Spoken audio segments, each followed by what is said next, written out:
እሺ በዛሬው ዕለት ደግሞ እየላችሁ የቀረብኩኝ የእንግሊዘኛ ትምህርት ይሆናል። የእንግሊዘኛ ትምህርት ካፒታል እና ስሞል ሌተር የሚባሉትን የእንግሊዘኛ ሌተሮችን በዚሁ ቪዲዮ አካትቼ እየላችሁ ቀርቤያለሁኝ።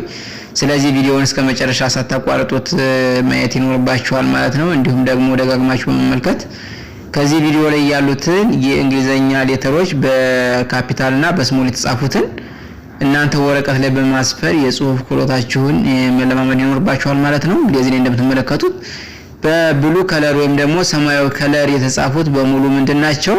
ካፒታል ሌተር ወይም ደግሞ በትልቁ የእንግሊዘኛ ሌተሮች ናቸው ማለት ነው። እነዚህ በቀዩ የተጻፉት ደግሞ ስሞል ሌተር የሚባሉት የእንግሊዘኛ ሌተሮች ናቸው። ስለዚህ ሙሉ ቪዲዮውን በመከታተል ሙሉ የእንግሊዘኛ ሌተሮችን ማወቅ ይኖርባችኋል ማለት ነው። ቀጥታ ወደ ትምህርታችን እንሄዳለን። ተከታተሉ። ኤ ቢ ሲ ዲ ኢ ኤፍ ጂ ይላል አይደል? እዚህ ላይ እነዚህ ካፒታል የእንግሊዘኛ ሌተሮች ናቸው። ከዚያ እዚህ ላይ ምን አለ?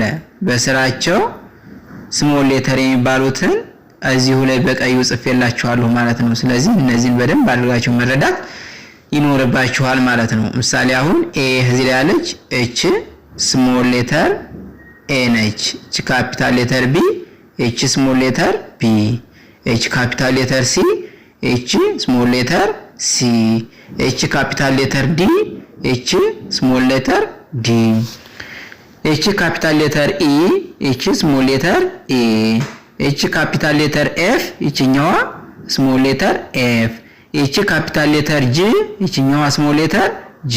እንግዲህ በድምጽ አንድ ናቸው አይደለም፣ ግን በቅርጻቸው ደግሞ ይለያያሉ ማለት ነው። ምሳሌ ካፒታል ሌተር ኤ እና ስሞል ሌተር ኤ አንድ አይደለም በቅርጻቸው። ስለዚህ ሌሎችንም በዚሁ አማካኝነት እናያቸዋለን ማለት ነው። እሺ ከዚህ ላይ ኤች አይ ጄ ኬ ኤል ኤም ኤን ይላል አይደለ?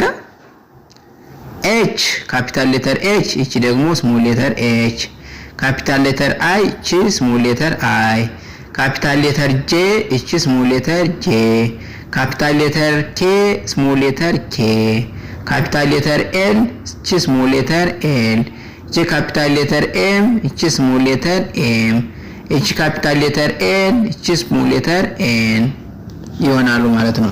ስለዚህ ለምታዩት የትኛው ነው ካፒታል የትኛው ነው ስሞል የሚለውን በደንብ አድርገን ማወቅ ይኖርብናል ማለት ነው። እሺ ቀጣይ ኦ ፒ ኪው አር ኤስ ቲ ዩ ቪ ደብሊው ኤክስ ዋይ ዜድ አለን አይደለ? እዚህ ላይ ካፒታል ሌተሮችን ጨረስነን ማለት ነው። ካፒታል ሌተሮችን ጨረስነን። እነዚህ በሰማያዊ የተጻፉት ካፒታል ሌተሮች ናቸው። በቀዩ የተጻፉት ደግሞ ስሞል ሌተር የሚባሉት ናቸው ማለት ነው። እሺ እዚህ ካፒታል ሌተር ኦ፣ እዚህ ስሞል ሌተር ኦ፣ ካፒታል ሌተር ፒ ስሞል ሌተር ፒ፣ ካፒታል ሌተር ኪው ስሞል ሌተር ኪው፣ ካፒታል ሌተር አር ስሞል ሌተር አር፣ ካፒታል ሌተር ኤስ ስሞል ሌተር ኤስ፣ ካፒታል ሌተር ቲ ስሞል ሌተር ቲ፣ ካፒታል ሌተር ዩ ስሞል ሌተር ዩ፣ ካፒታል ሌተር ቪ ስሞል ሌተር ቪ፣ ካፒታል ሌተር ደብሊው ስሞል ሌተር ደብሊው፣ ካፒታል ሌተር ኤክስ ስሞል ሌተር ኤክስ፣ ካፒታል ሌተር ዋይ ስሞል ሌተር ዋይ፣ ካፒታል ሌተር አይ ስሞል ሌተር፣ ካፒታል ሌተር ዜድ ስሞል ሌተር ዜድ ማለት ነው።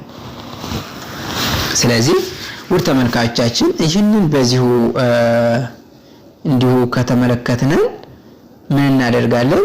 ሌላ ወርድ ለመጻፍ ወይም ደግሞ ቃላት ለመጻፍ ምን እናደርጋለን? ቫወል እና ኮንሶናንት የሚባሉትን እንለያቸዋለን ማለት ነው። አሁን ምሳሌ እዚህ ላይ ኤ አለች። እቺ ማነች?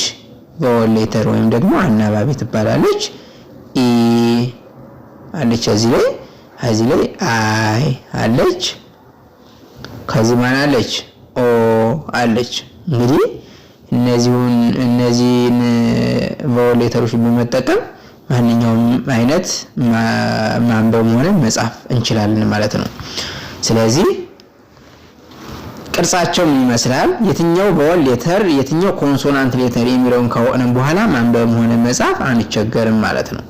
ስለዚህ እነዚህ ሙሉ በሙሉ በደንብ አድርጋችሁ በደብተርም በመጻፍ ቀጣይ ሙሉን በመሸምደድ ማንበብና መጻፍ የምንችልበት ይሆናል ማለት ነው።